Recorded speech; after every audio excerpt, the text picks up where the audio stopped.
Terima kasih pemirsa TV Parlemen.com, Anda masih bersama kami dalam dialog khusus dengan tema pro dan kontra RUU KKG atau keadilan dan kesetaraan gender dengan narasumber kita Bapak Said Fuad Zakaria. Beliau adalah Wakil Ketua Komisi 8 DPR dari fraksi Partai Golkar dan juga sekaligus sebagai Ketua Panja RUU KKG. Baik Pak Said, kita lanjutkan kembali Pak. Ya, di sini RUU KKG ini sejak awal menuai kritis dari para aktivis organisasi Islam karena kontennya ini dianggap membawa misi liberalisasi dan tak sesuai dengan syariat Islam. Bagaimana tanggapan Bapak? Memang sejak awal ada pandangan-pandangan demikian, sorotan-sorotan yang kritis, dan saya rasa itu wajar-wajar saja ya, pemikiran seperti tersebut. Dan memang saya harus menekankan bahwa undang-undang ini nantinya adalah betul-betul dia sesuai dengan kultur dan budaya Indonesia, sesuai dengan suasana dan nuansa Indonesia ya.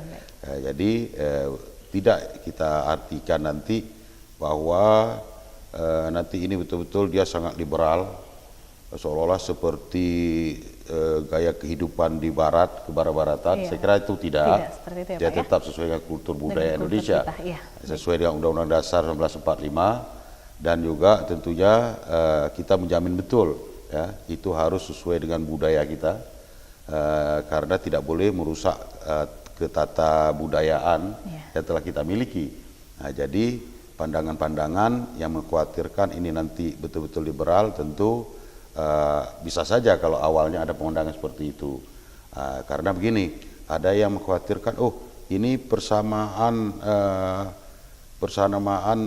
dalam status perkawinan tanpa melihat apakah status perkawinan.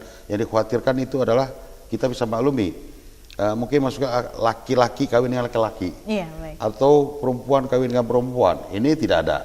Ya, pasal-pasal seperti itu yang menafsirkan itu, hal-hal seperti itu yang bisa menafsirkan seperti itu. Ini betul-betul tidak ada kita masukkan, sehingga betul-betul diartikan bahwa yang dimaksud suami istri itu ya laki-laki sebagai suami, dan perempuan sebagai istri, ya, begitu. Baik, jadi tetap menganut budaya kita ya Pak ya, seperti itu. Dan dalam RUU ini pasal mana saja Pak yang jadi masalah? Ya memang benar, ada beberapa pasal yang menjadi sorotan, sebagaimana saya katakan tadi, itu sudah pasal tersebut tidak memultitafsir.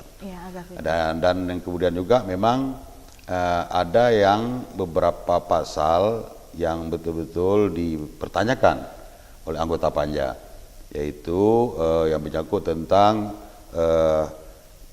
pasal yang kaitan dengan perkawinan, karena dikhawatirkan ini bisa bertentangan dengan undang-undang perkawinan yang sudah ada. Tentu semua pasal-pasal yang dikhawatirkan dengan beradu dengan undang-undang yang telah diatur oleh undang-undang lainnya, ini tentu kita akan menyesuaikan, dan itu pasti disesuaikan. Nah itu juga termasuk misalnya ada pasal yang mengatakan, ada kawan-kawan juga mempertanyakan tentang tidak ada paksaan di dalam menentukan pasangan hidupnya, atau dalam rangka program berapa anak dalam satu keluarga, itu tidak boleh ada dipaksakan. Ini juga dipertanyakan. Ini berarti nanti bisa bertentangan, ditafsirkan, akan bisa beradu dengan ketata budayaan kita, ataupun paham keagamaan yang kita anut. Dan ini tentu kita akan kembali menyempurnakan kalau ada multi tafsir yang bisa berpandangan ataupun menafsir pasal tersebut bisa ke arah yang kurang pas. Tentu bisa saja ini kita perbaiki, masih ada waktu, dan oleh karena itu kita terus menerus mengundang pakar, termasuk kita mengundang unsur-unsur daripada ulama, tokoh masyarakat, tokoh agama, bisa juga dari NU, dari Fatayat NU dan sebagainya.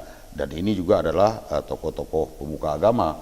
Jadi tidak perlu dikhawatirkan kalau misalnya ada pasal-pasal yang bisa ditafsirkan yang bisa sangat mengkhawatirkan, yang seperti diperkirakan itu. Baik, jadi saat ini Komisi 8 dan Panja Bapak ya, Panja RUU KKG ini sedang memanggil seperti itu ya, mendengarkan mungkin dari tanggapan-tanggapannya Pak ya. Dan makna kesetaraan dan keadilan RUKHG ini terutama dalam pasal 1, 2, dan 3 memiliki pertentangan Pak dalam ajaran agama Islam.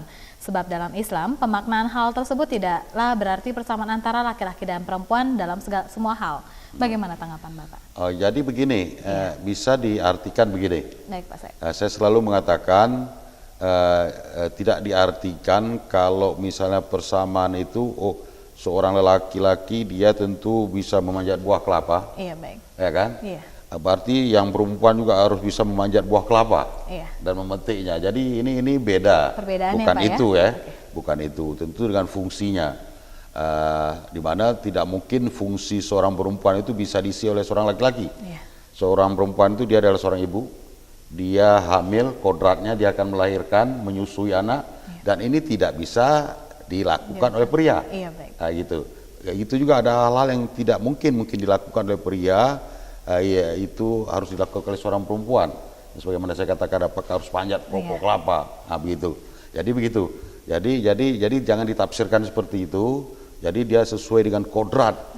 Kodrat dia selaku wanita, kodrat dia selaku laki-laki, tetapi tetap yang intinya adalah menghapus segala diskriminasi dalam rangka akses dia ke pembangunan, segala lini pembangunan, baik dari segi kesehatan, pendidikan, juga dalam rangka juga dia mempercepat pembangunan sumber daya manusia. Tujuannya ke arah sana. Baik ya Pak Said, dialog kami kita lanjutkan kembali setelah jeda yang berikut ini. Dan pemirsa jangan kemana-mana, tetaplah bersama kami dalam Dialog Khusus TV Parlemen.com.